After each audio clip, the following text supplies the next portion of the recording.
chers amis, nous sommes très heureux de vous accueillir ici pour le deuxième rendez-vous de l'Alliance française de Nice.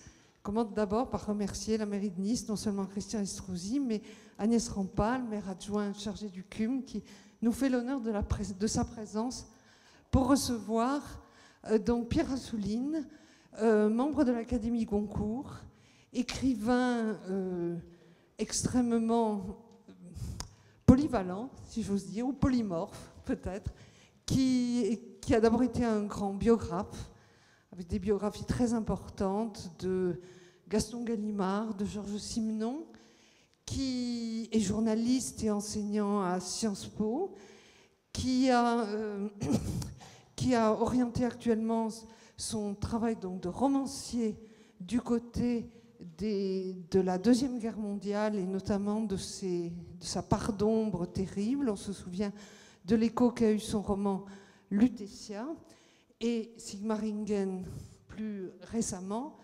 Et enfin, c'est la raison principale pour laquelle il est parmi nous aujourd'hui. Il a été un des premiers hommes de lettres, et j'insiste sur ce terme, à s'emparer de ce nouveau langage qu'est Internet pour construire un des premiers blogs littéraires qui s'appelle La République des livres.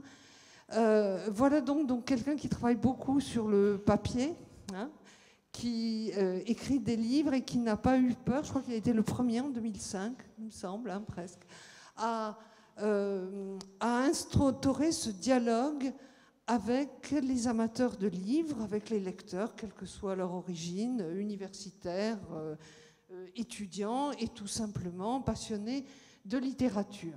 Il va nous parler aujourd'hui des implications que ce phénomène Internet a sur la langue française et nous en sommes très heureux.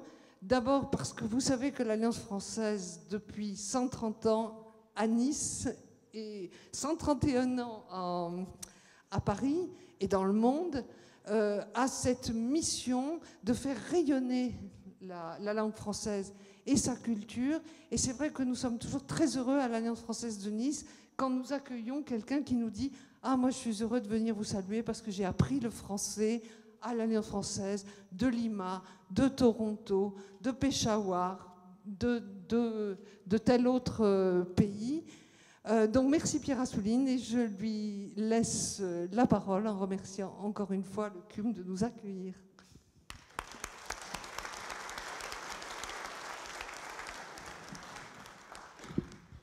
Bonjour à toutes et à tous. Je suis heureux de revenir au CUM.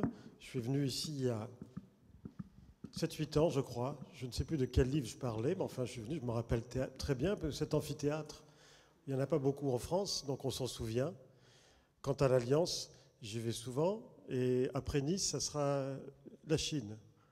Bon, vous voyez, hein, c'était Nice ou la Chine, j'ai dit les deux.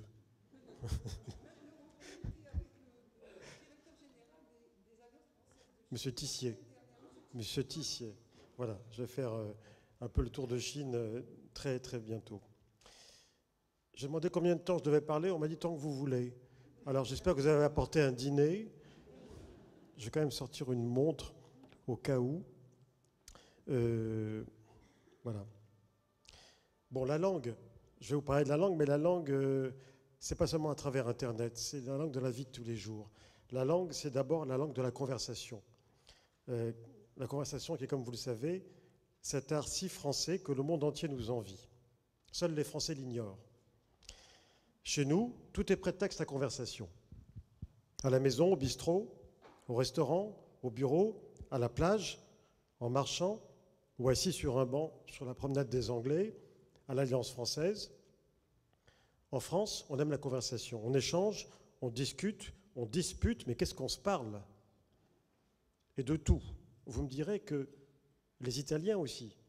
Sauf qu'eux, c'est différent. Ils crient. Ce qui change tout, notamment la qualité des arguments. Les Allemands, eux, ne peuvent pas converser puisqu'ils ne peuvent pas s'interrompre. Le verbe étant placé à la fin.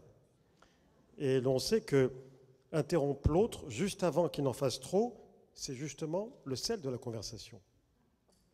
Les Anglais se parlent aussi, c'est vrai, mais leur culte du small talk les cantonne à parler du temps qu'il fait, à l'exclusion des sujets qui fâchent, tels que la politique, par exemple, jugée trop vulgaire, et que nous aimons tant, justement, pour sa vulgarité. Quant aux Américains, eux, ils regardent la télévision. Donc passons, oublions-les. J'aurais envie de vous dire déjà 2 mots d'un livre que je viens de lire. Et quand j'aime un livre, j'ai envie de le faire partager, d'autant plus que ça concerne notre sujet d'aujourd'hui. Ce n'est pas un livre sur l'Internet, ni sur la toile, ni sur les réseaux sociaux. C'est un livre sur une chose très ancienne. Le titre, c'est « La République des lettres ». L'auteur, c'est Marc Fumaroli. J'espère que vous l'inviterez. Il parle beaucoup mieux que moi. Il est venu, c'est un académicien, l'autre académie, pas l'Académie Goncourt, c'est comme ça qu'on dit. La République des lettres, c'est sur une vieille institution française. L'expression est typiquement française. Elle n'existe pas en traduction.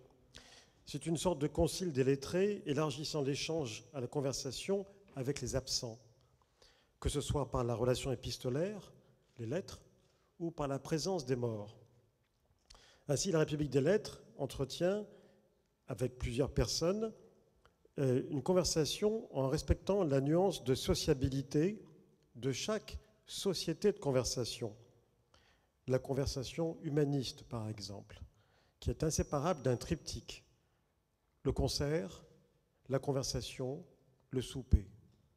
Heureuse époque. C'est un peu fini tout ça, mais pas tout à fait. La conversation française, dans tout ce qu'elle a désormais d'encyclopédique et de cosmopolite, s'est développée sous les salons, comme on sait. Sous Louis XIV, l'aristocratie a converti son loisir et une partie de sa paresseuse vanité en active curiosité, ainsi que Montaigne l'avait pressenti, entre autres choses. Les salons du XVIIIe, contrairement à ce qu'on pourrait croire, parce que quand on dit salon, on fait un geste de mépris très souvent, les salons du XVIIIe. Or, les salons du XVIIIe, c'était le creuset de l'esprit français. C'est là que la langue française, dont on va reparler, et la conversation, justement, se sont épanouies à leur meilleur. Eh bien, ces salons ne relèvent pas de l'histoire anodine ou anecdotique, contrairement à ce qu'on pourrait croire. Ils sont le véritable parlement de la nouvelle République des lettres, un lieu où l'on parlait de lettres, mais aussi de philosophie morale, d'art, de science, de politique et de diplomatie. Ces salons étaient comme autant de sociétés d'amis et d'égaux, des compagnies, on disait même des bureaux d'esprit, c'est une belle expression, des bureaux d'esprit, d'autant plus stratégiques qu'ils étaient extrêmement fréquentés et qu'ils s'articulaient aux académies royales. Si je vous le cite, ce livre de Marc Fumaroli, c'est parce qu'à la fin, il y a cette conclusion que je vous cite. Faire l'histoire de cette institution singulière et métamorphique qu'est la République des lettres, c'est non seulement envisager l'Europe sous un jour inhabituel, ni économique, ni militaire, ni politique, mais c'est se convaincre qu'une telle instance critique est encore plus souhaitable au siècle de Facebook qu'elle le fut au siècle de l'invention du livre. Si je vous dis ça, ce n'est pas pour vous dire c'était mieux avant. Moi, je ne crois pas que c'était mieux avant. On entend ça en permanence, qu'il s'agisse de la langue française, qu'il s'agisse de la littérature, des livres, de l'édition, de tout ce qu'on fait, de tout ce qu'on aime, nous qui sommes ici, on entend c'était mieux avant. Ce n'est pas seulement de la nostalgie, du passéisme, c'est que fondamentalement, on croit tous que c'était mieux avant pour une raison qu'on ne veut pas avouer. C'était mieux avant parce qu'avant, on était plus jeune. C'est tout. C'est la seule raison. Mais sinon, avant, ce n'était pas nécessairement mieux sur énormément de sujets. C'était autre chose, différemment, avec d'autres gens, dans un contexte différent. Mais c'est en rappelant comment c'était avant que l'on prend la mesure du chemin parcouru et parfois la mesure de l'ampleur des dégâts. Et sur la langue française, c'est quand même un petit peu le cas. Je viens de recevoir un texto, je ne l'ai pas lu, je l'ai déchiffré. Parce que écrit par quelqu'un d'éminent, enfin un écrivain, mais au lieu de C apostrophe EST, il est marqué C. Déjà, vous imaginez. Moi, je fais partie des gens qui écrivent leurs textos exactement comme s'ils devaient écrire un article qui serait publié dans le journal. J'en connais qu'un qui est comme moi et qui met même la ponctuation. Ça ne va pas vous étonner, c'est Bernard Pivot. Bernard Pivot, il écrit beaucoup d'SMS, mais surtout des tweets. Enfin. Et alors, la ponctuation est absolument remarquable. Et je lui ai fait remarquer, il me dit, mais c'est la moindre des choses. Je lui ai dit, oui, c'est la moindre des choses, mais plus personne ne le fait, hélas. Alors oui, la langue sur Internet, c'est d'abord à travers les forums qu'on la lit et qu'on l'entend, car les articles, eux, contrairement à ce qu'on pourrait croire, sont écrits dans la même langue que sur le papier. Personnellement, j'écris en ligne tous les jours. J'écris pour des journaux papier tous les jours.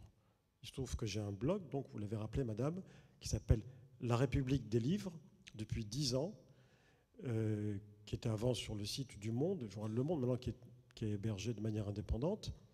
Donc j'écris tous les jours des articles sur Internet et j'écris tous les jours pour un magazine dont je m'occupe depuis peu qui s'appelle le Magazine littéraire, qui est une institution, puisque ça fait quand même 60 ans.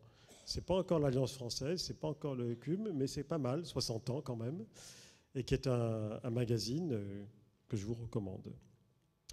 Donc ça fait 10 ans que j'écris en ligne pour Internet à flux tendu. C'est une drôle d'expérience. J'avais créé ce blog en 2004 à la demande du Monde, qui voulait faire profiter ses lecteurs de mes connaissances un petit peu en littérature et aussi des relations que je pouvais entretenir avec des écrivains, des éditeurs, etc. On avait pensé à une lettre confidentielle. Je vous en prie, madame, hein, prenez place. Oui, oui, on est entre nous, on ne dérange pas. Vous savez, il faut imaginer quand même que, je fais une digression, j'adore ça, au théâtre, autrefois, quand les spectateurs arrivaient en retard, il n'y avait pas de retard, il n'y avait pas de monte, il n'y avait rien de tout ça. Ils arrivaient, ils rentraient, ils faisaient du bruit, ils fumaient, ils chiquaient, ils chantaient, ils parlaient beaucoup entre eux, et un certain nombre d'entre eux montaient directement sur la scène, et ils s'asseyaient là pendant que les gens jouaient. À la Comédie Française, ça se passait comme ça, il faut imaginer. Hein. Aujourd'hui, à la Comédie Française, s'il y a un téléphone portable qui sonne, j'en connais qui arrêtent de jouer. Parce que je peux comprendre, ils trouvent ça insupportable. Mais j'ai envie de leur dire, mais est-ce que vous vous rappelez, autrefois, sans remonter à Molière, comment ça se passait au théâtre? Le blog que j'ai créé, c'est un blog qui ne parle que des livres et de la vie littéraire, critique et information. Mais dès le début, on m'a dit, vous avez le choix, vous pouvez créer votre modèle journalistique, vous écrivez comme vous voulez. Et j'ai dit, je vais écrire, c'est très simple, comme j'écris ailleurs, comme j'écris pour les livres, parce que le lecteur, on écrit pour lui, donc on le respecte.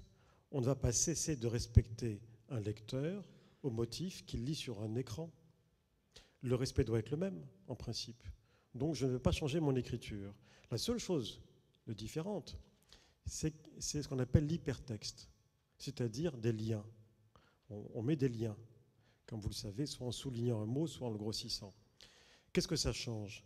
Eh bien, ça change qu'un même texte, un même article, s'il est sur papier ou s'il est sur écran, il en dit beaucoup plus sur écran que sur papier, alors que c'est à la virgule près le même.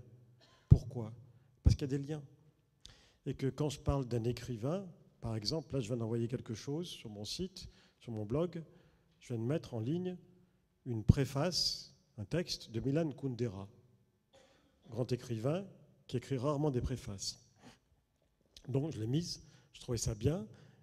Au lieu de mettre Milan Kundera, auteur de tel et tel et tel livre, né en telle année, en Bohème-Moravie, etc., etc., je mets Milan Kundera avec un lien sur sa vie et son œuvre, sur un autre site.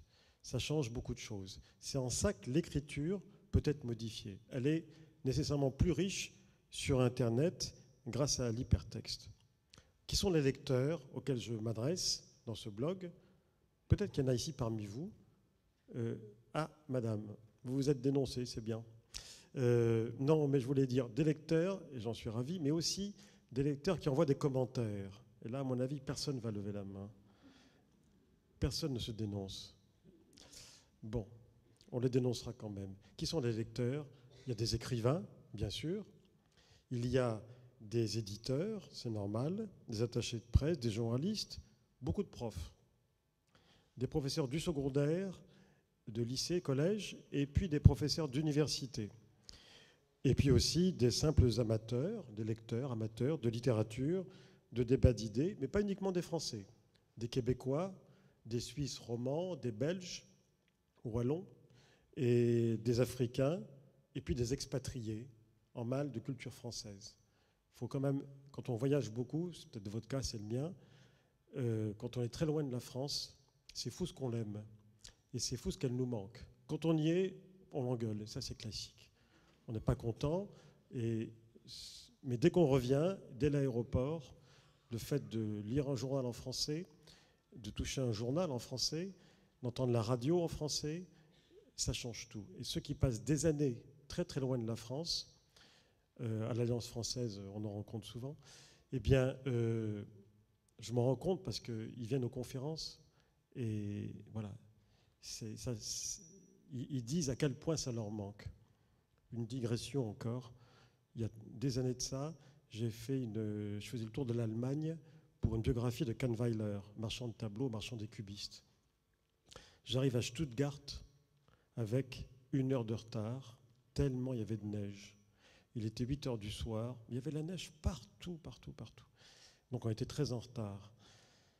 Une voiture va nous chercher et on arrive finalement à Stuttgart à 21h30 au lieu de 20h. Et je dis au conseiller culturel, mais la soirée est fichue, il ne faut même pas y aller, j'ai honte, il n'y aura personne. Il me dit non, non. Je dis mais écoutez, vous avez cette neige, à cette heure-ci, les gens sont devant leur télévision et puis voilà. Il y avait 100 personnes. 100 personnes, ce qui est beaucoup. Et je fais ma conférence et à un moment, je me suis permis de poser la question aux gens et je leur ai dit j'ai l'impression qu'il y a pas mal d'Allemands parmi vous. Il y avait une majorité d'Allemands puisque j'entendais les questions qu'on me posait. Je leur ai dit mais pourquoi êtes-vous venus? Parce que quand même, vous avez bravé les intempéries, les retards et beaucoup de choses.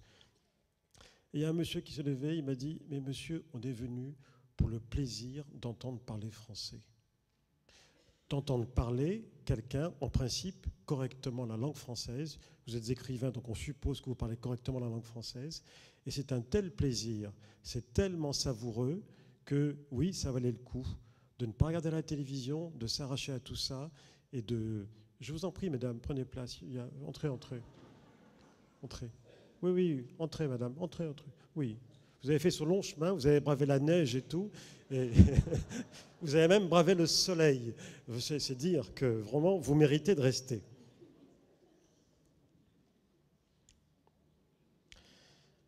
Alors, il y a des commentaires sur ce blog, et on n'est pas obligé de les lire, on n'est pas obligé de les écrire.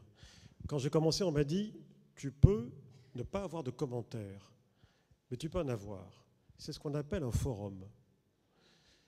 Moi, à l'époque, il y a 10 ans, je ne connaissais pas très bien tout cela, parce qu'il y a 10 ans, l'Internet n'était pas ce qu'il était aujourd'hui. Comme vous le savez, le développement de l'Internet va à une vitesse supersonique. C'est-à-dire que dans 2 mois, il y aura encore une nouveauté. Tout ce qui s'écrit en livre sur l'Internet ou autour de l'Internet est condamné à être obsolète au moment même de sa parution. Entre le moment où c'est imprimé, je dis même pas écrit, imprimé, et le moment où ça sort, c'est déjà obsolète. Parce qu'il y a eu tellement de nouveautés, des nouvelles machines, des nouvelles virtualités. C'est incroyable, incroyable. Donc moi, je conseille toujours aux gens qui écrivent là-dessus, n'écrivez pas. Ou alors, faites une réflexion philosophique sur les humanités numériques, par exemple. Très intéressant. Mais bon. Alors, les commentaires. J'avais le choix. Soit fermer le robinet et me contenter d'écrire, d'être lu, et puis voilà, soit laisser ouvert le commentaire. Mais on m'a dit, si c'est ouvert, il ne faut plus fermer après, parce que ça sera très mal pris. Et donc je me suis dit, on va ouvrir. C'est ce qu'on appelle l'interactivité. Mal m'en a pris. L'interactivité, c'est le tout à l'égout et le tout à l'ego du courrier des lecteurs d'autrefois. Simplement, moi je suis journaliste depuis 30 ans. le courrier des lecteurs, quand j'étais au Quotidien de Paris, à François, au Monde, au Nouvel Observateur, à France Inter, à France Culture, à RTL, j'ai travaillé dans tous ces endroits-là. Le courrier des lecteurs, c'était une lettre de temps en temps. Pourquoi ? Parce que la direction filtrait la correspondance. Elle nous donnait la lettre qu'elle voulait bien nous donner. Ça a toujours été comme ça. Et ce qui paraissait à l'époque, je vous parle du XXe siècle, hein, ce qui paraissait à l'époque, dans les journaux, à la rubrique courrier des lecteurs, c'était un échantillon. Et donc on avait un échantillon. Là, le courrier des lecteurs, il est à flux tendu, sans filtre, en direct.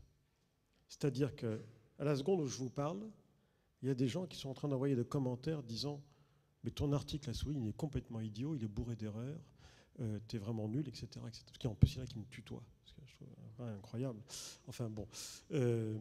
Et en plus, ils m'envoient l'injonction de leur répondre, ce que je ne fais pas. Et il y en a même qui me demandent, qui me réclament des comptes.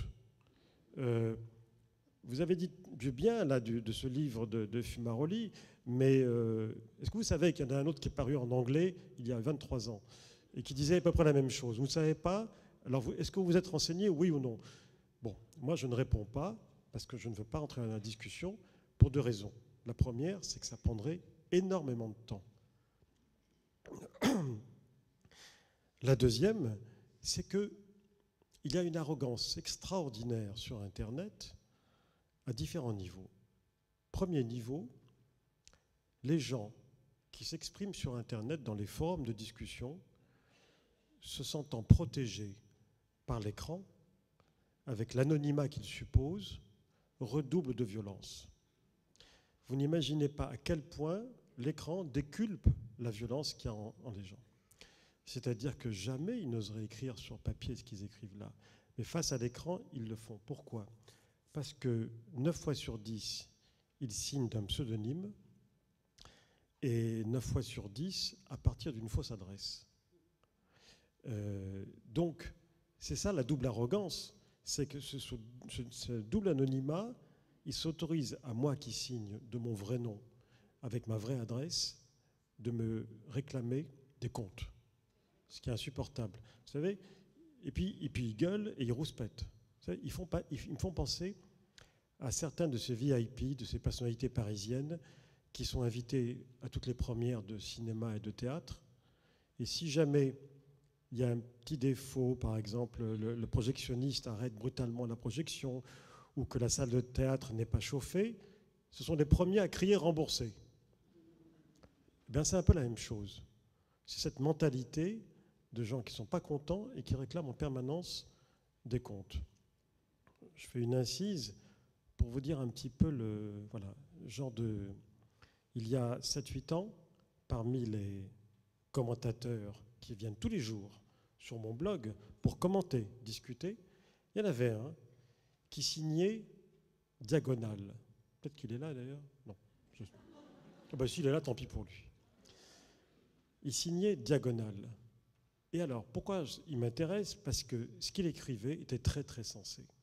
C'est-à-dire qu'il faisait des commentaires sur mes articles, mais manifestement, il lisait presque tous les livres, il était extrêmement cultivé, il écrivait très bien, un très bon style. Il avait juste un défaut, c'est qu'il se sentait tenu à chaque fois de me critiquer très vertement et de me signifier que j'étais beaucoup moins intelligent que lui. Et comme il le faisait en public, c'était très gênant. Et parfois, il relevait des erreurs de jugement ou factuelles dans mes articles, ça peut arriver. Quand on écrit tous les jours, forcément. Mais j'aurais pu le bannir, parce que j'ai cette possibilité d'effacer un commentaire. Je ne l'ai pas fait parce qu'il apportait beaucoup au débat. Mais à chaque fois, donc tous les 2-3 jours, il venait, il faisait un commentaire intelligent et qui se terminait toujours par une pique, ou plus qu'une pique, ou une insulte à mon endroit. Ça a duré environ 2 ans. C'est quand même... Et puis un jour, il a arrêté. Il a fait un commentaire pour dire « J'en ai assez de cette bande, oublions le qualificatif, qui commente sur ce blog, ça ne m'intéresse plus, salut tout le monde ». Et il a disparu. Je ne m'en suis pas plaint. Les mois passent. Un jour, pour le journal Le Monde, je vais assister à un colloque en face de l'Assemblée nationale, je vais assister à un colloque sur la corruption. Bon, je devais faire un article. Des gens parlent, etc. Et puis, il y a l'interruption, la pause. Alors moi, je suis resté assis. D'autres sont allés prendre un café, je suis resté assis. Et j'étais en train de lire mes papiers quand je vois une main qui plonge là, devant moi. Je regarde et je vois un monsieur en chemise blanche et qui me dit « Monsieur Assouline ?» Je dis « Oui ». Et bon, je ne laisse pas la main tendue, je lui serre la main, je dis « Oui, monsieur ». Je pensais que c'était un lecteur. Et il me dit « Diagonale ». Ah, j'ai dit « Bon, ben, très heureux ». Je crois que je lui ai dit « Asseyez-vous ». Et il m'a dit « C'est moi ». Il me dit « Permettez que je m'assoie ?» Je lui ai dit bah, « Écoutez, ben, en fait, il s'assoit à côté de moi. Et il me dit on s'est bien amusé quand même. Hein. » Je lui dis « Oui, enfin, c'est une question de point de vue, mais oui, effectivement. » Et il me dit « Mais ouais, ça me manque, hein, votre blog, hein, vous savez, mais vous savez, il faut changer un peu, etc. » Et donc, de temps en temps, je viens, je lis, mais je ne participe plus, non. Non, on s'est bien amusé, on a bien échangé, tout ça. Et pendant 5 minutes, il se rappelle le bon temps. Bon, moi, je ne dis rien, j'écoute. Et puis, au bout d'un moment, je me disais, quand même, ce type, c'est un drôle de type, qu'est-ce qu'il fait dans la vie? Soit un prof ou je ne sais pas. Et puis, qu'est-ce qu'il fait là? Et puis, c'est la reprise. Ah, il me dit, c'est la reprise. Ben écoutez, qui sait, un jour ou l'autre, je reviendrai peut-être. Il est revenu depuis. Hein. Je reviendrai peut-être, et on verra bien. Allez, j'étais très heureux de vous rencontrer. Au revoir, cher monsieur. Il me serre la main, il s'en va. Puis je le vois partir, le colloque reprend, et puis il met sa veste, il met sa cravate. Tout de suite, c'était un petit peu différent. Et puis on l'appelle à la tribune. Ah, ben je me dis, il va prendre la parole. On l'appelle à la tribune, et comme tous les gens appelaient à la tribune pour faire une communication, on le présente. Alors, on dit son nom que j'ai oublié, mais on dit sa qualité. Il était directeur du contre-terrorisme au ministère de l'Intérieur. Et je me suis dit, ce type qui est d'une violence inouïe, en fait, la nuit, il se déchaîne derrière son écran. Et c'est un vrai littéraire, mais il se déchaîne, voilà. C'est quand même... J'en suis pas revenu. Hein. Bon. Sur le blog, on peut tout dire.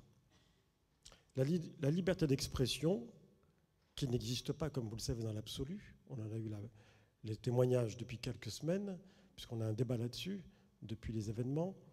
La liberté d'expression ne peut pas être absolue, elle ne peut être que relative. Elle est donc encadrée. Sur mon blog, elle est relative, mais en même temps, elle est très très large. Elle est juste encadrée par interdiction de remarques racistes, antisémites, pornographiques, scatologiques. Il y a beaucoup de remarques scatologiques. Ça part sur Modiano, et puis tout d'un coup, ça devient scatologique. On ne sait pas pourquoi. Et bon, donc là, il y a un filtre avec des mots clés qui bloquent le commentaire en attendant que je le lise. Bien entendu, très souvent, ça dérape. Et je suis là pour faire un petit peu la police. Il y a des sujets sur lesquels ça dérape. Évidemment, la Seconde Guerre mondiale, l'occupation, l'islam, c'est les sujets. Et puis, il y a un sujet qui est celui sur lequel ça dérape le plus, parce que c'est celui qui passionne le plus tout le monde. Et quand je viens de citer tout ce que j'ai cité, il faut rajouter aussi Mein Kampf, enfin bon. Et le sujet sur lequel ça dérape toujours, ben vous n'imaginez pas, c'est tout simplement la traduction. Parce que je m'intéresse beaucoup à la traduction, et quand je parle de traduction, c'est là que la violence monte d'un cran. Pourquoi ? Parce que, en fait, tous les Français ont 2 métiers. Le leur est traducteur. C'est-à-dire que tous les Français qui connaissent une langue, soit parce qu'ils l'ont étudiée, soit parce qu'ils ont un père ou une mère qui n'est pas français, s'estiment experts de cette langue. Et comme je parle souvent de livres traduits et donc de problèmes de traduction, alors là, ça se déchaîne. Et j'en vois qui retraduisent des pages entières qu'ils mettent sur le blog pour prouver qu'ils ont raison. Alors quand il s'agit de retraduire du Heidegger, donc de l'allemand philosophique, là moi, je dis plus rien parce que je ne suis pas compétent. Mais ça s'engueule beaucoup. C'est ce qu'on appelle la conversation en ligne qui renoue exactement avec finalement l'étymologie. Ce n'est pas seulement conversatio, c'est la disputatio. C'est-à-dire la dispute, mais dans le sens le plus noble d'autrefois. Échanger des arguments, et ça c'est très français. Il y a un chapitre de Montaigne dans les Essais qui s'intitule « De l'art de conférer » et qui exactement pose toutes les bornes de la disputation, même si ce n'est pas la finalité, et même si c'est derrière le rideau de fumée du badinage. C'est en quelque sorte à la fois un blog, une agora et la place du marché. Il y a des gens qui me disent dans les commentaires, c'est vraiment, aujourd'hui c'est très médiocre. Mais je lui dis toujours, mais allez au café du commerce, les gens se parlent. Bon, qu'est-ce qu'ils disent? Ils parlent mal, ils disent parfois n'importe quoi. Il y a quand même, je vous enjoins à lire Bref de comptoir, qui est très très drôle. Je ne sais pas si vous connaissez Bref de comptoir. Bon, il y a le meilleur et il y a le pire. Ben, le blog, c'est pareil. Très souvent, c'est des âneries pas possibles, des jugements à l'emporte-pièce au prétexte du bon sens. Et puis de temps en temps, il y a des choses très drôles. Et puis, il y a des énormités. Et puis, il y a des pépites d'intelligence, de culture. Moi, j'apprends beaucoup en les lisant. Et puis, il y a des engueulades homériques. Alors moi, j'y assiste, très heureux de voir les gens s'engueuler entre eux. Quand ils s'engueulent entre eux, ils m'oublient. D'ailleurs, très souvent, ils m'oublient, et j'en suis très heureux. La plus jolie remarque que j'ai lue ces dernières semaines, c'est 2 types qui s'engueulent, qui sont des fidèles. Hein. Et ils ont échangé au moins 15 ou 20 billets pour s'engueuler, pour dire que chacun a raison sur le sujet du jour. Sauf qu'il y en a un qui dit des choses extrêmement violentes, très injurieuses, et l'autre qui garde son calme. Ce qui fait redoubler de violence le premier. Et ça se termine comme ça. Celui qui garde son calme lui dit « Monsieur, je ne sais pas quel est votre métier. Personnellement, je ne suis pas psychiatre. Mais je suis vétérinaire. Ce qui m'autorise à vous dire que vous présentez tous les symptômes de la rage. » Ça, c'est une réplique de théâtre. J'ai trouvé ça magnifique. Je lui ai écrit pour lui dire, moi, je garde ça. Parce qu'il y en a qui sont vraiment très haineux, mais très haineux. Et plus on est calme, plus ils sont haineux. Mais de la haine à l'état pur, parfois, ça devient terrible. Moi, j'appelle ça la nef des fous. De temps en temps, je leur dis, je descends dans la nef des fous pour voir un peu ce qui se passe.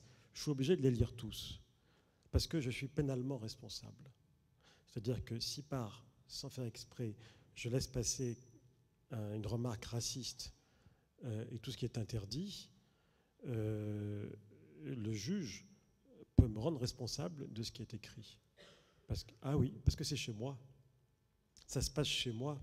J'ai la responsabilité, d'autant plus que la plupart de ceux qui écrivent sont injoignables, introuvables. Fausse adresse, faux nom. Donc, je suis responsable et pénalement, j'ai 2 jours. Si on me demande de retirer quelque chose, j'ai 2 jours pour le faire. Si je le retire dans les 2 jours, ma bonne foi est intacte. Si je le laisse, alors qu'on m'a dit de le retirer parce que c'était diffamatoire, alors là, j'ai de gros ennuis. Pour l'instant, en 10 ans, j'ai reçu des menaces, mais aucune n'a été mise à exécution. Donc, ça va. Pour l'instant, ça va. Ah oui, il faut que je vous dise un mot du point Godwin. Le point Godwin, G-O-D-W-I-N. C'est une drôle de chose qui arrive sur les blogs, dans la conversation, et qui justement fait violence à la langue française. Vous connaissez le point Godwin? Quelqu'un connaît? Bon, ça tombe bien, parce que c'est important.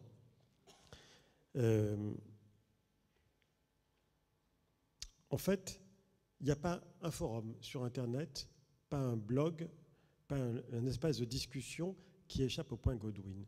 Pourquoi ça s'appelle Godwin, cette histoire-là? Parce que c'est un avocat américain qui s'appelle Mike Godwin, qui a trouvé ça il y a une dizaine d'années. Il a fait un calcul.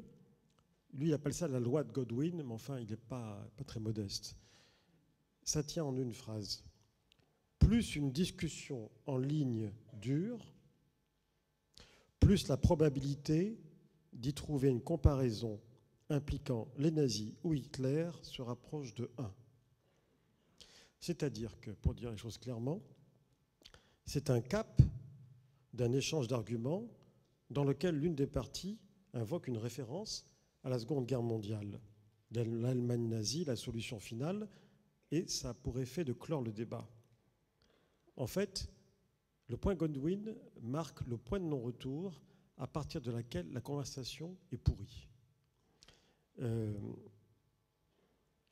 C'est comme si vous voulez, c'était le paradigme du mal absolu. Eh bien, je l'ai éprouvé depuis 10 ans, c'est-à-dire que quel que soit le sujet, le nouveau livre de Modiano, encore que Modiano parle de la guerre, mais le nouveau livre d'Amélie Nothomb, ou de Guillaume Musso, j'en parle pas souvent, remarquez, mais enfin bon, disons des sujets tout à fait anodins, de pure littérature, de poésie, de traduction, quelque chose sur Shakespeare, une nouvelle traduction d'une pièce de Shakespeare, etc. Pendant une centaine de commentaires, les gens parlent de Shakespeare. De temps en temps, il y en a qui essayent de dévier sur Éric Zemmour. Enfin, passer de Shakespeare à Éric Zemmour, vous me direz, il faut vraiment y mettre du sien. Mais il y en a qui y arrivent. Alors voilà, ça va, et puis ça revient, etc. Mais comme au bistrot. Et à partir de environ le 100e commentaire, pour une raison que tout le monde ignore, quelqu'un réussit à parler d'Hitler. Et d'Hitler, il passe à la Seconde Guerre mondiale en général, à l'occupation de la France, à la solution finale. Là, l'engueulade devient maximum. Ça dure 30 à 40 commentaires d'une rare violence. Donc c'est un pic. Et après, ça redescend.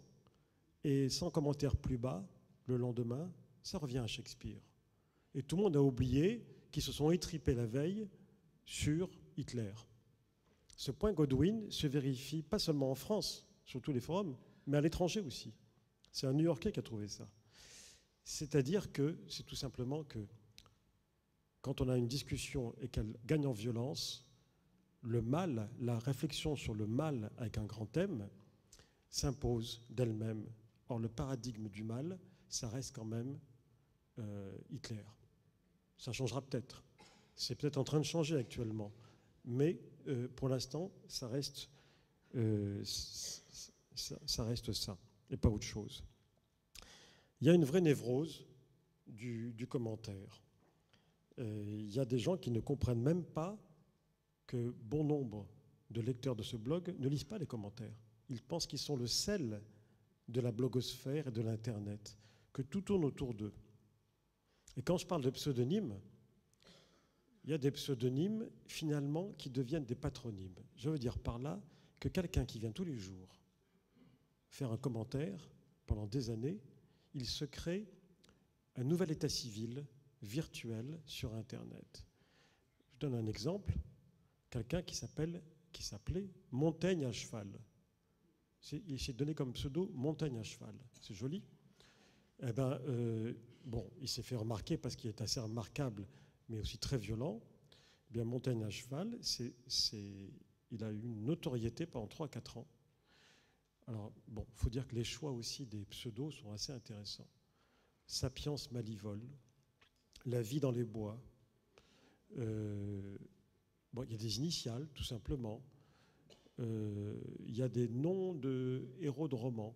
Odradek, qui est un personnage de Kafka, ou d'autres, ou K, tout simplement. Il y a de tout. On a tout lu. Il y en a qui sont très drôles. Il y en a un qui signait le sous-commandant Darcos, à l'époque où Xavier Darcos était ministre de l'Éducation.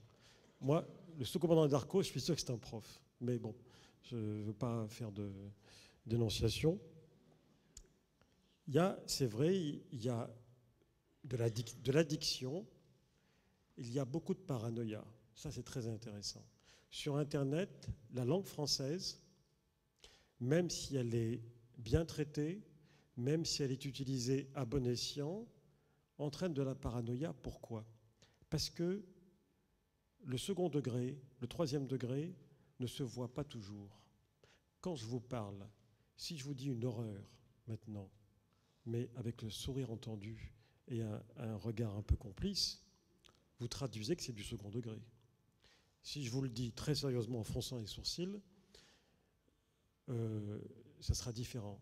Mais quand vous lisez sur l'écran, vous ne pouvez pas savoir quelle est l'expression du visage, forcément. Et donc, beaucoup de gens prennent au premier degré des manifestations d'humour. Et donc, ça développe une parano extraordinaire. C'est pour ça qu'il y a beaucoup de malentendus, alors que la langue est la même. Bon, on peut très bien aussi, si on voulait, supprimer les commentaires. Mais je trouve qu'on y perdrait quelque chose, que l'art de la conversation y perdait quelque chose. Vous savez, Madame de Staël disait elle-même, en France, on a un irrésistible besoin de causer. Et c'est vrai, nous on ne s'en rend pas compte. Mais quand on voyage et que les gens nous en parlent, ils nous disent, mais vous les Français, qu'est-ce que vous aimez parler? Et c'est vrai qu'à la télévision, on parle beaucoup, on parle énormément. À la radio, évidemment. Mais elle dit, c'est pas seulement le plaisir de communiquer, c'est pour le plaisir d'user de la voix comme d'un instrument dont on aime à jouer et qui ranime les esprits. Et c'est vrai que ça a son importance, et c'est vrai que ça, c'est quand même très français. Moi, je crois qu'on vit aujourd'hui une vraie révolution avec l'Internet, même par rapport à la langue, mais pas seulement par rapport à la langue, ça va beaucoup plus loin. Cette vraie révolution, elle vient après une autre révolution dont on ne s'est pas aperçu, qui est passée toute seule, il y a environ 30 ans. Je pense que ça ne vous dira rien, ou pas grand-chose, parce que c'est passé comme ça. C'est la télécommande. La télécommande, c'est rien une télécommande pour la télévision, c'est rien du tout. Eh bien, la télécommande a, encouragé un défaut qui est en nous, qui existait déjà, mais qui a décuplé. C'est l'impatience. Nous sommes devenus beaucoup plus impatients. Et ça, moi, je ne m'en étais pas rendu compte. Et je m'en suis rendu compte dans un petit village aux États-Unis où j'avais été interviewé il y a 10 ans, Mary Higgins Clark. Mary Higgins Clark qui a écrit qui est très très populaire aux États-Unis, même en France, qui écrit des thrillers, des romans un peu d'épouvante et tout ça. Et elle me dit, est-ce que vous avez remarqué, parce que je lui dis, comment vous écrivez? Elle me dit, est-ce que vous avez remarqué que mes livres ne commencent pas comme avant? Je lui dis, oui, effectivement. Elle me dit, mais il y a une grande différence. Elle me dit, avant, mes romans, pendant 10 ou 15 pages, au début, les 10-15 premières pages, l'héroïne arrivait dans une petite ville des États-Unis sur son vélo. Hein, imaginez un dessin de Sampé, quoi. Tout est tranquille, c'est bien. Et puis au bout de 15 pages, il se passait quelque chose. Elle installait le décor. Elle m'a dit, aujourd'hui, je ne peux plus. Et depuis 5 ou 6 ans, me disait-elle, donc il y a 10-15 ans, elle me dit, j'ai changé. À la première page, je tue quelqu'un. Et je lui dis, mais vous êtes seule à faire ça? Et elle me dit, non. Elle me dit, regardez, les films de Martin Scorsese, autrefois, ils prenaient le temps d'installer. Si vous prenez un des premiers Scorsese, qui est un des plus beaux, Taxi Driver, la première moitié du film, il ne se passe rien. C'est un chauffeur de taxi dans New York. Et il met du jazz, il se balade, il voit des gens, il ne se passe rien.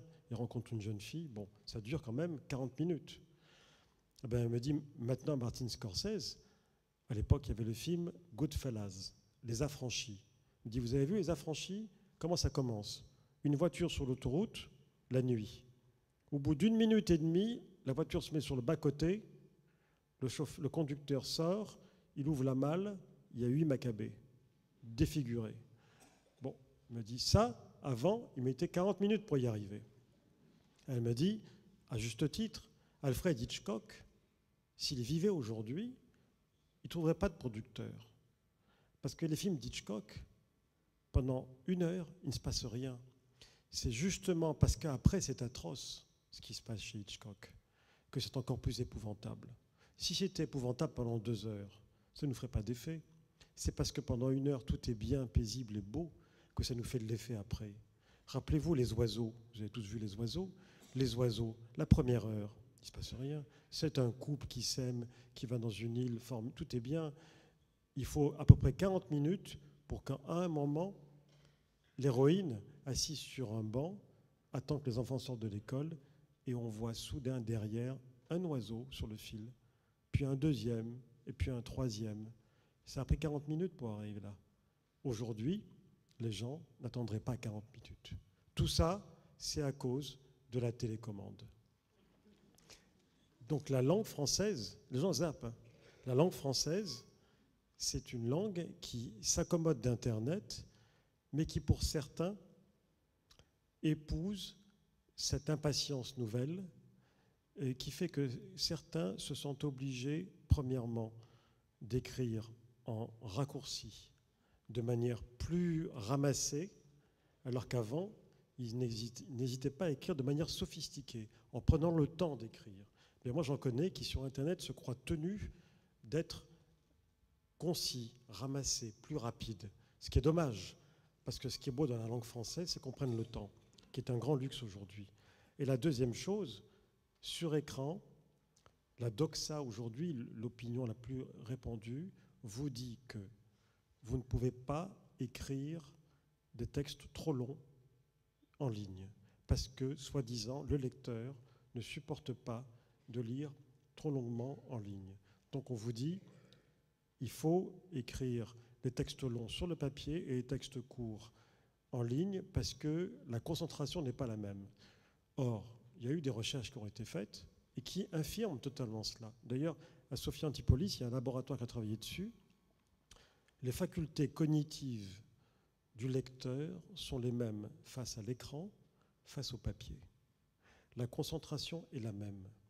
La seule chose qui change, et ça c'est une expérience américaine qui l'a prouvé, qui est très intéressante, parce que le lecteur, que nous sommes tous, évolue avec l'écran. La chose qui change, c'est que quand on lit sur écran, que ce soit une tablette, un ordinateur, parce qu'il y a des liens, on a tendance à les voir ailleurs. C'est-à-dire qu'on lit un texte, il y a un lien, hypertexte, on appuie dessus. On le lit, c'est de second texte qui parfois renvoie à un autre texte. On y va. L'expérience qui a été faite aux États-Unis montre une chose.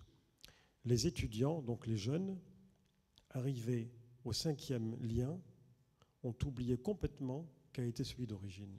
Il n'y a que les profs qui retournent à celui d'origine, parce qu'ils ont une habitude de lecture qui est très structurée, qui est très organisée, et la plupart des profs, dans cette expérience, sont revenus à l'origine du texte qu'ils étaient en train de lire. Les étudiants l'ont oublié.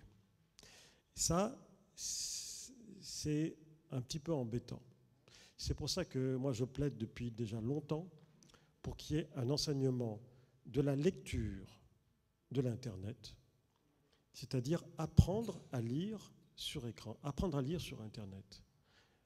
Mais avant, je voulais le faire à Sciences Po, où je suis prof, mais Sciences Po, c'est trop tard. Il faut le faire au collège, même pas au lycée. C'est au collège qu'il faut instituer un enseignement régulier pour apprendre, 1, à lire, l'hypertexte et tout le reste, 2, apprendre à décrypter et avoir un regard critique sur des sites comme Wikipédia ou des sites autres, pour essayer de savoir quelle est vraiment la source de ce qu'on lit. Car beaucoup d'étudiants, je le vois bien parmi mes étudiants, mais aussi parmi des jeunes, des lycéens, donnent comme source Wikipédia. Or, ce n'est pas une source, il n'y a pas d'auteur. On ne sait pas qui écrit dans Wikipédia. Parfois, ils vous donnent comme source un site qui n'est même pas référencé, qui n'a même pas de titre, où il n'y a même pas d'auteur. C'est souvent des sites ou des blogs politiques qui sont très instrumentalisés politiquement. Mais il n'y a pas de source, on ne sait pas d'où ça vient. Or, ce qui n'a pas de source n'a aucune valeur, mais aucune. Donc moi, je retoque toujours quand on me donne une copie avec des morceaux d'Internet, souvent du copier-coller, et je leur dis, il n'y a pas de source, ça ne vaut rien, c'est zéro. Ça, c'est fondamental. Cet enseignement critique de l'Internet, c'est ce qui manque. Et c'est ce qu'il faudrait pousser. Moi, ce qui me frappe avec les étudiants, c'est qu'ils me disent souvent, mais comment vous faisiez avant? Pourtant, je ne suis pas si vieux, hein, mais et en même temps, ils n'ont pas tort, parce que quand on voit la dépendance qui est la nôtre de tout ce qui passe par Internet, sur le plan de la connaissance du savoir, de la langue. Je ne parle pas uniquement de prendre des billets de train. Je parle de... Ça, c'est très pratique, c'est formidable. Je parle de la connaissance. Il faut quand même imaginer que dans Internet, ce n'est pas uniquement les sites qu'on choisit, passent aussi les réseaux sociaux. Vous avez des gens aujourd'hui dont la seule source d'information quotidienne, c'est Twitter ou Facebook. C'est la seule. Ils ne lisent pas un journal, ils ne regardent pas le journal télévisé, ils n'écoutent pas la radio. Mais je dois vous dire que moi-même, bon, je lis tout ça, bien sûr, moi je lis tout, mais par des tweets, j'apprends des informations qui ne sont pas encore dans la presse, qui ne sont même pas encore à la radio, qui était jusqu'à présent le média le plus rapide de France. Il y a des tweets qui nous préviennent de choses, de la mort de quelqu'un, par exemple. Moi, la plupart du temps, maintenant, j'apprends la mort d'un écrivain ou d'une personnalité par un tweet. C'est inouï d'en arriver là. Donc les réseaux sociaux sont en train de devenir un organe d'information qui va supplanter les journaux, les médias généraux. Alors, les réseaux sociaux, c'est vous et moi, c'est tout le monde. Hein. C'est tout le monde. C'est Facebook et Twitter. Donc, on est en train d'assister à un déplacement du regard du lecteur. Il y a une métamorphose du regard du lecteur. Et ça, c'est intéressant parce qu'on est en train de le vivre.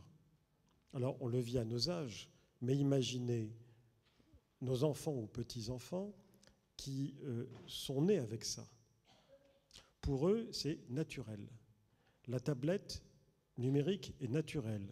La tablette qui, quand ils auront 10 ans, ne sera même plus au musée, tellement on l'aura oublié.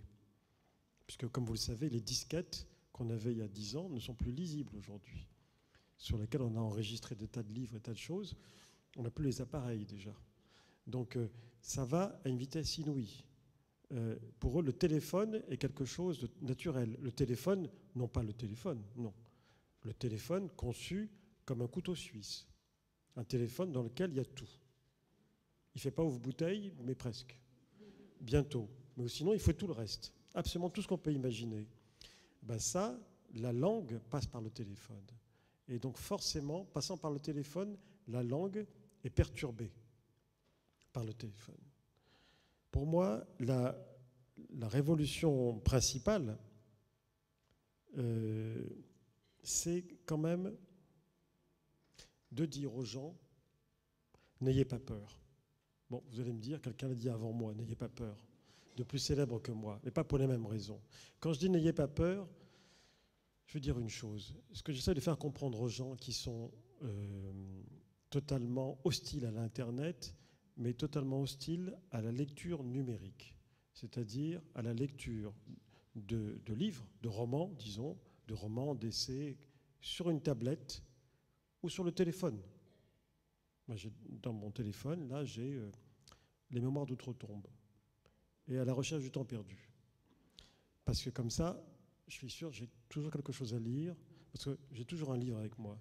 Mais je me dis toujours, si je suis dans le métro à Paris et qu'il y a une panne électrique, ce qui arrive beaucoup en ce moment, si je suis dans un avion Paris-Nice et qui est détourné, et qu'on va rester bloqué pendant des heures, pour moi, le pire, c'est pas d'être otage, c'est de n'avoir rien à lire. Et alors, j'emmène toujours un livre avec moi. Mais s'il ne me plaît pas, je ne vais pas me forcer. Et donc, grâce à ce que j'ai là, il y a quand même, ça fait 5000 pages. Hein. Les deux, Chateaubriand plus Proust, il y en a pour 5000 pages. J'ai de quoi tenir avec mon téléphone, où que l'on soit. C'est une façon de sorte d'assurance. La révolution numérique, ça consiste à faire comprendre aux gens qu'autrefois, quand on disait un livre, on désignait le contenu et le contenant. Ça fait des siècles, c'est quand même long, qu'on dit un livre, c'est à la fois le texte et l'enveloppe, c'est-à-dire l'objet. Un livre est un objet qui contient quelque chose. Ce quelque chose, c'est un texte. Aujourd'hui, il faudrait arriver à ne plus dire tout le temps un livre. Aux États-Unis, dans les foires du livre où on vend des droits d'auteur et tout ça, qui sont des grands raouts qui ont lieu chaque année, depuis 2 ans, on ne dit plus a book. We are not selling book. Nous ne vendons pas des livres. We are selling contents. Nous vendons des contenus. Et les gens achètent, les professionnels, les éditeurs, les agents achètent du contenu. Pourquoi ? Parce que ce contenu, c'est ce qu'on appelle le texte. À la recherche du temps perdu de Proust, ce n'est pas un livre, c'est un texte. Il se trouve qu'on l'a lu en livre pendant très longtemps, mais qu'on peut le lire maintenant sur l'ordinateur, sur la tablette, sur le téléphone et d'autres supports. Et donc, il faut faire rentrer dans la tête des gens, leur apprendre à dissocier le contenu du contenant et de leur dire « je m'intéresse à un texte, à un contenu, à un roman, disons, et bien ce roman, j'ai la possibilité de le lire sur 5 supports différents. Peut-être les 5 à la fois, peut-être avoir le livre chez moi parce que j'ai du plaisir à toucher des livres, mais aussi l'avoir dans mon téléphone, l'avoir ailleurs, peut-être exclusivement sur numérique. Ça change tout. Eh bien, cette révolution-là, ça n'a l'air de rien, mais beaucoup de gens freinent des cas de fer parce qu'ils ne veulent pas entendre parler. Et s'ils ne veulent pas, de mon point de vue, très souvent, c'est parce qu'ils ont peur. D'abord, ils ont peur que ça tue le livre. Ça ne va pas tuer le livre-objet, le livre papier. Il existe et il existera encore. Aux États-Unis, où le numérique prend une croissance extraordinaire, aux États-Unis, il y a des livres et ils se vendent. Il n'y a plus de librairie, c'est un autre problème. Mais il y a des livres. Ils se vendent et ils se vendent beaucoup par Amazon. En France, on freine. Mais en même temps, on continue à acheter des livres, et tant mieux. On continue à acheter des journaux papier, tant mieux, de moins en moins, parce que la crise est terrible. Mais il y en aura toujours. Le journal papier sera bientôt un produit de luxe.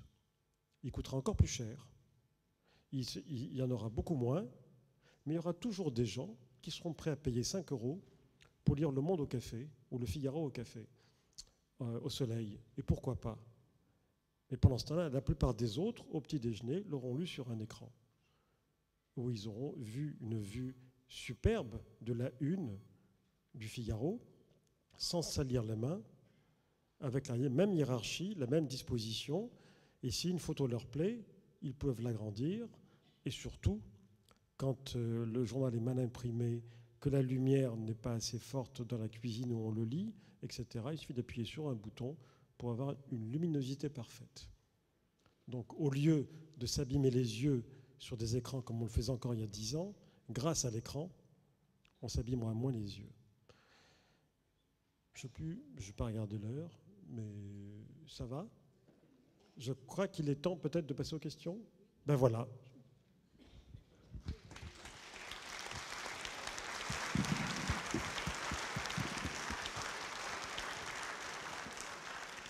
Bon, merci beaucoup Pierre Assouline. On va vous donner la parole. Je pense que comme moi, vous êtes senti à la fois très vieux et très jeune.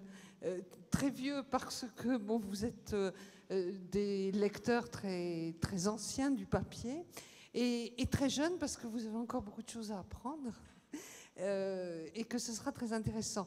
Alors, si ça ne vous dérange pas, je vais poser la première question à Pierre Assouline en le remerciant vivement pour tout ce qu'il nous a apporté. Et je voudrais rebondir sur un échange que nous avons eu au colloque de l'Alliance française de Paris, enfin le colloque international, avec Bruno Patino, que vous connaissez bien sûr, qui a une belle aventure numérique, et avec donc Jérôme Clément, qui est l'ancien patron d'Arte.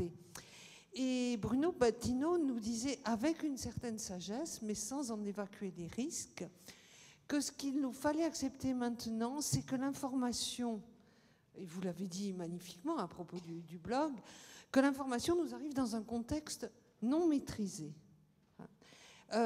Comment est-ce que vous avez l'impression que les avantages de ce contexte non maîtrisé sont plus importants que les inconvénients? Donc, l'information, c'est la presse.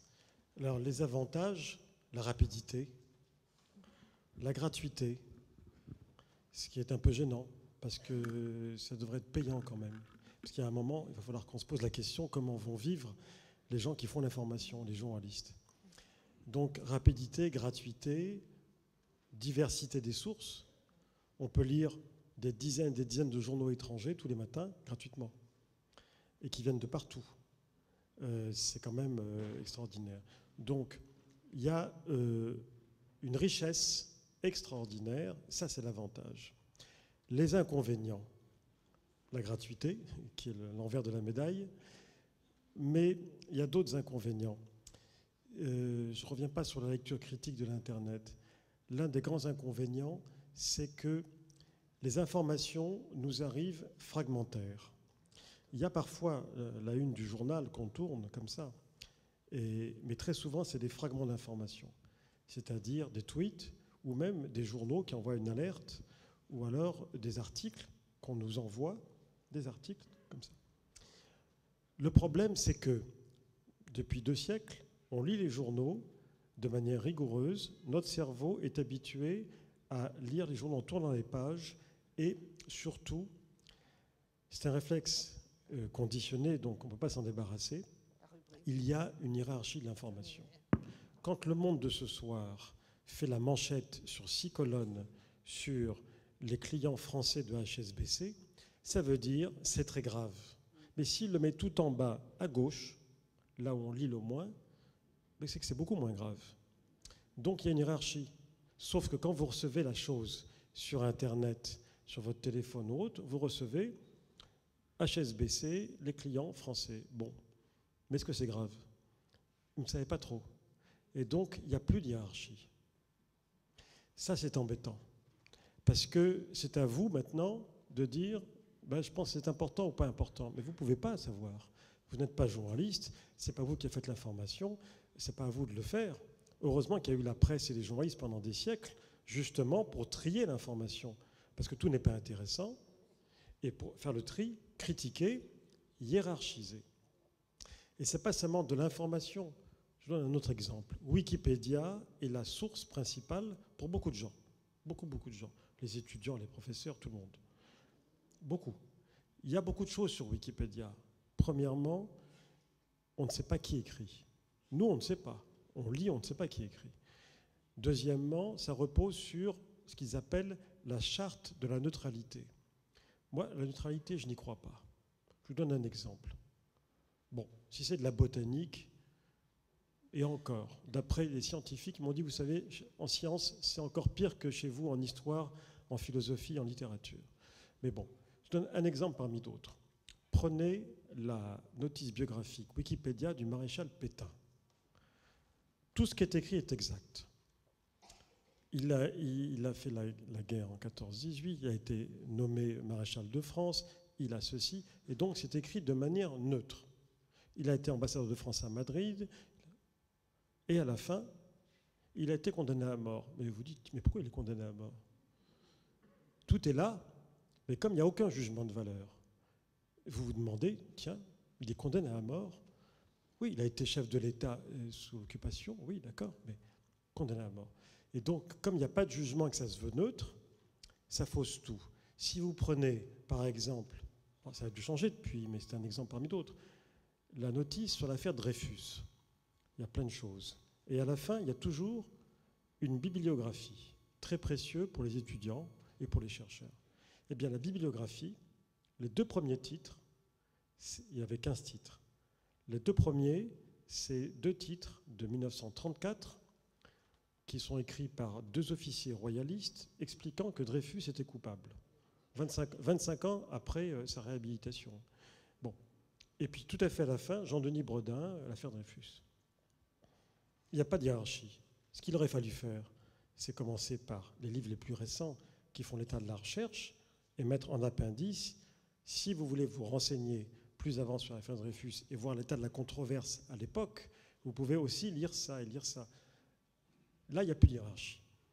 Eh ben, ça me gêne. Ça fait partie des problèmes d'Internet. Bon, et puis à part ça, il faut savoir aussi que ce qu'on utilise aujourd'hui, les ordinateurs, tout ça, c'est archaïque. Ça nous paraît moderne, mais c'est déjà archaïque. Dans quelques années, ça va encore changer.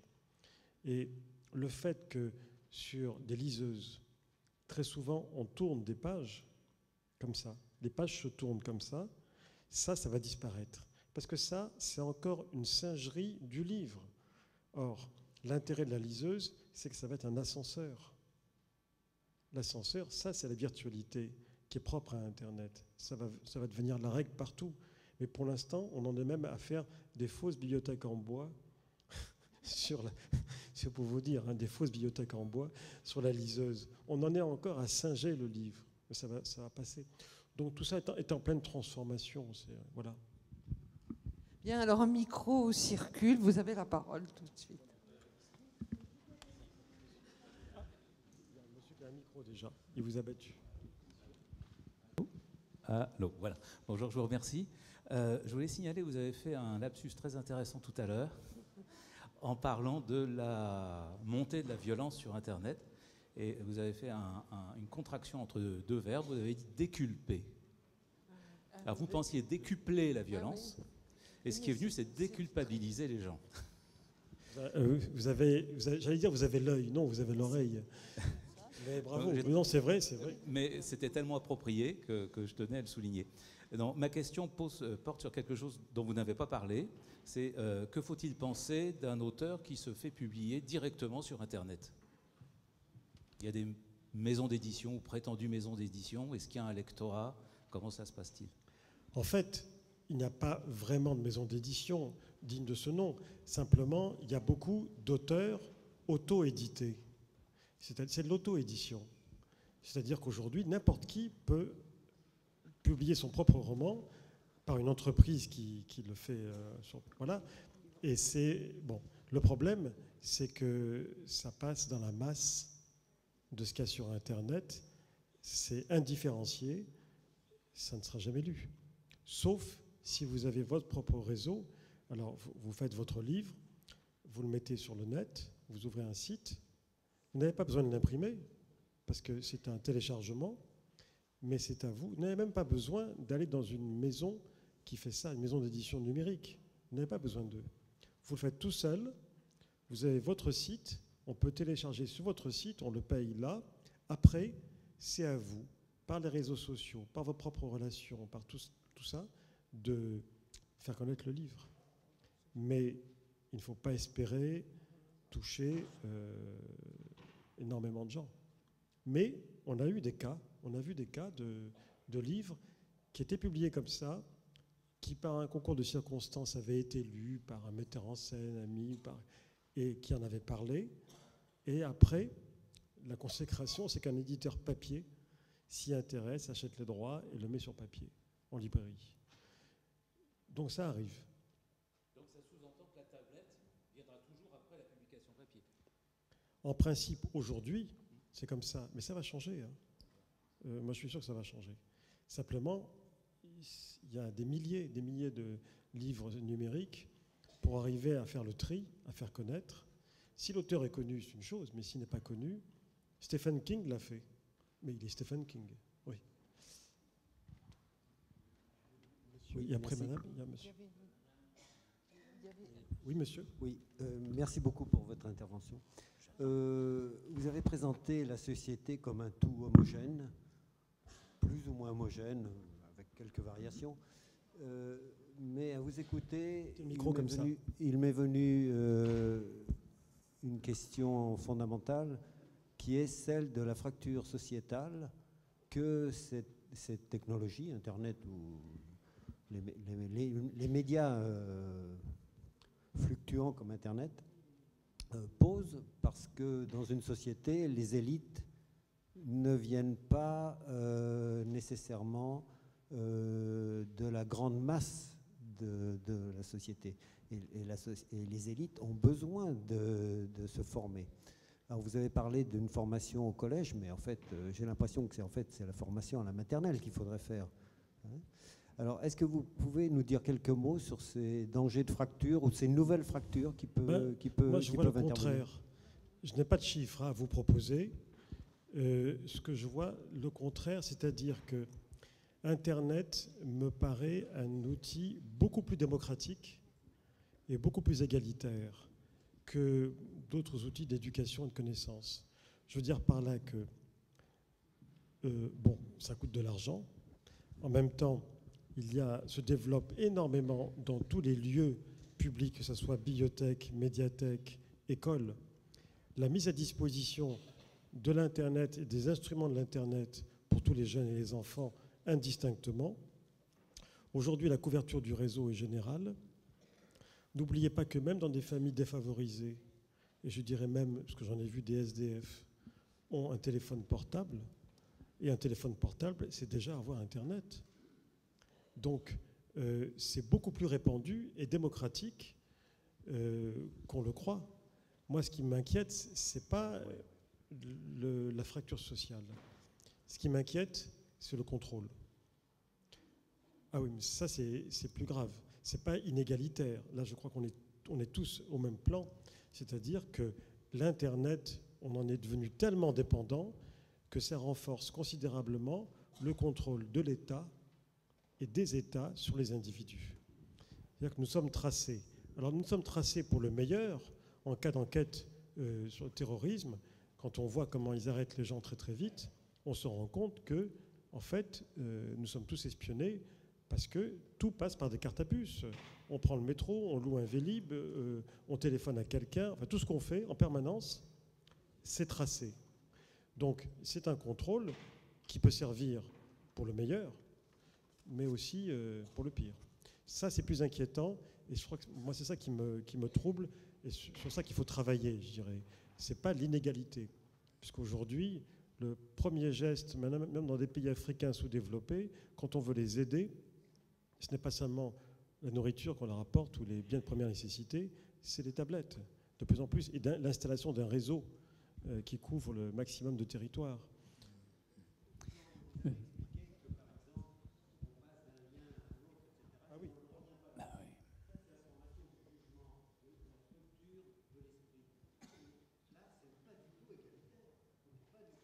Non, enfin, là, tous ceux qui vont à l'école vont dans l'école laïque et républicaine. L'enseignement fait qu'on est au même niveau tous. Évidemment, il y en a qui sont plus forts que d'autres, mais là, vous remettez en cause l'égalité en général entre tout le monde. Enfin, on a la même formation.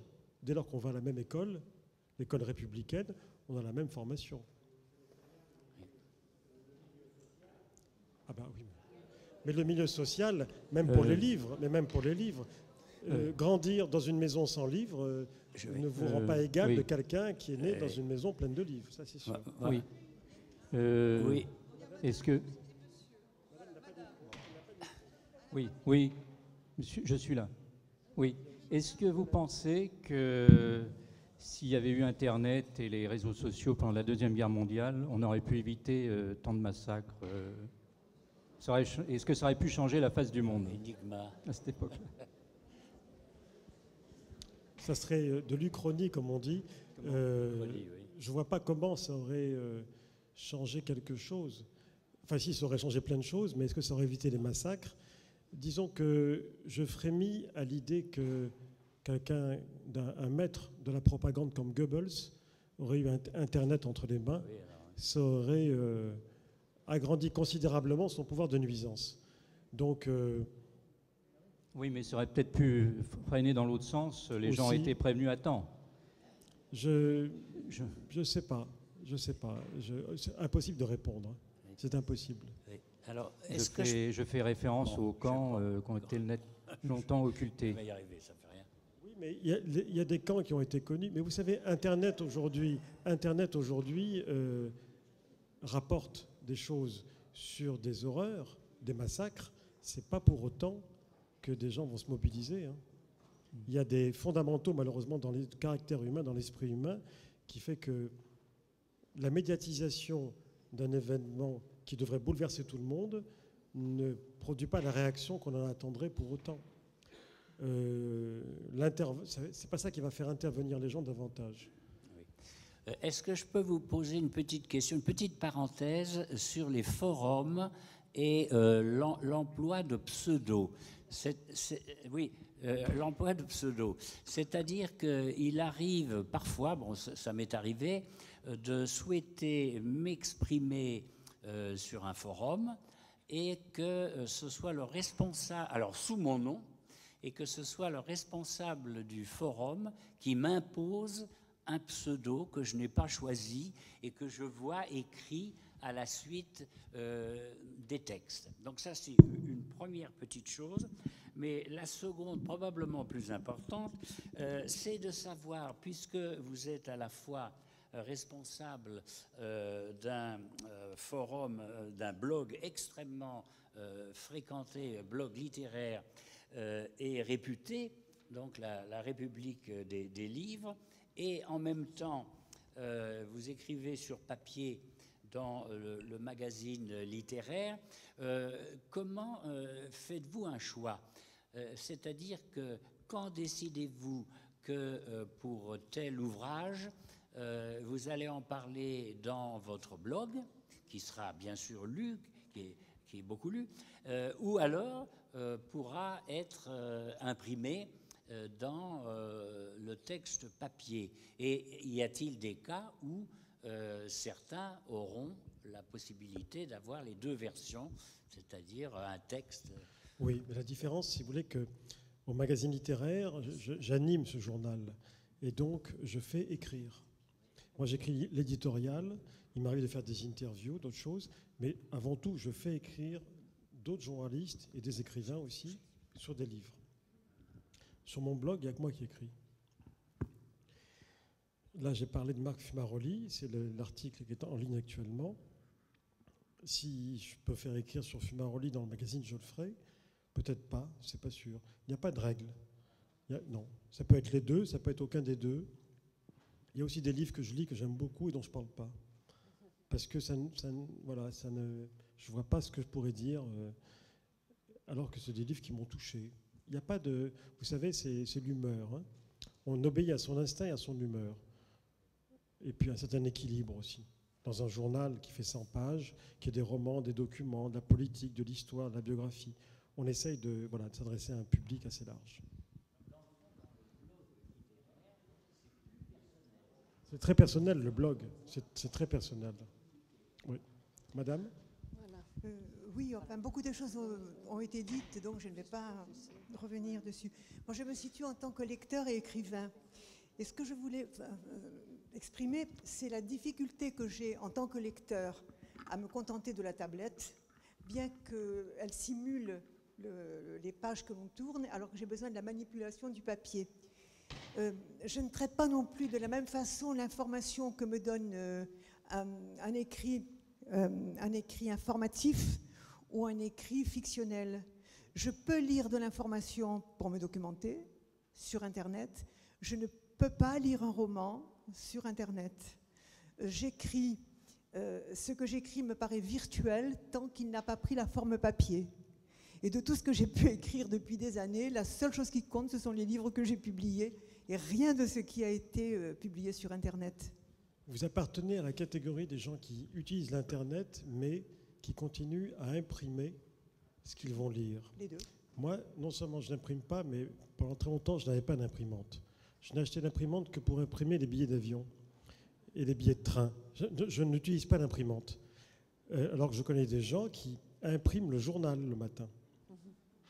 C'est incroyable. Pour moi, non. Si j'ai un écran, c'est justement parce que je ne veux plus de papier. Mais ce sont des habitudes du XXe siècle que nous finirons par perdre, chère madame. Ça va venir. Mais en même temps, ce n'est pas grave. Hein. Dans les deux cas, ce n'est pas grave. C'est très personnel. Voilà. Bien. Alors, on vient de parler de numérique pendant un long moment, qui a été extrêmement bref pour nous. Au nom de la ville de Nice et de l'Alliance française, je remercie beaucoup Pierre Assouline de l'extraordinaire qualité de réflexion qu'il nous a soumise. Et naturellement, vous pouvez le retrouver à la sortie pour la dédicace des ouvrages que vous avez pu apporter. Merci beaucoup, Pierre Assouline.